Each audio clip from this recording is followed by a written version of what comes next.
आपको पता है, माँ की जगह दुनिया में कोई नहीं ले सकता। ये बात मुझे तब समझ में आई जब मैं खुद एक माँ बनी। जब मेरा बेटा बीमार हो जाता था तो मैं रोने लग जाती थी, पता नहीं कब ठीक होगा।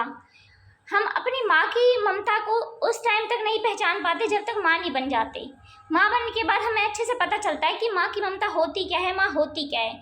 तो जब मैं छोटी सी थी उस टाइम मैं रात को पढ़ा करती थी। घर में इन्वर्टर नहीं था उस टाइम, अब तो सबके घर में इन्वर्टर, उस टाइम नहीं हुआ करते थे। रात को पढ़ती थी, लेट नाइट हो, कभी कभी लेट नाइट भी हो जाती थी। तो बचपन में पहले इतना नहीं पढ़ते थे, अब ज़्यादा पढ़ते हैं बच्चे। तो कभी कभी मैं लेट नाइट पढ़ती थी तो मेरी मम्मी मेरे पास ही बैठी रहती थी। जो घर में छोटे मोटे काम है वो मेरे पास ही बैठ कर किया करती थी। कुछ भी जैसे वो सिलाई करती थी, स्वेटर वगैरह बनाती थी, मेरे पास ही बैठे बनाया करती थी। अगर मुझे जब तक मुझे नींद नहीं आए या मेरा काम ख़त्म नहीं होता वो मेरे पास ही रहती थी।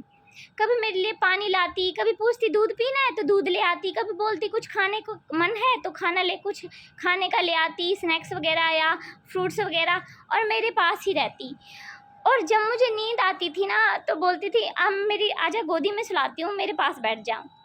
तो मेरी जो मेहनत थी वो मेरी मेहनत नहीं थी, वो मेरी नींद से ज़्यादा था। बस माँ तो मेरे पास बैठी है, लेकिन अब समझ में आता है वो मेरे पास नहीं बैठी रहती थी। हर रात मेरे हर सपने और मेरी हर मेहनत के साथ मेरे पास बैठती थी। माँ का वो प्यार दुनिया में शायद किसी रिश्ते से ना मिले। अगर आपके साथ भी बचपन में कभी ऐसा हुआ है तो कमेंट में ज़रूर बताइए अपने एक्सपीरियंस, और मुझे ऐसी ही अपनी स्टोरी जानने के लिए फॉलो ज़रूर करें।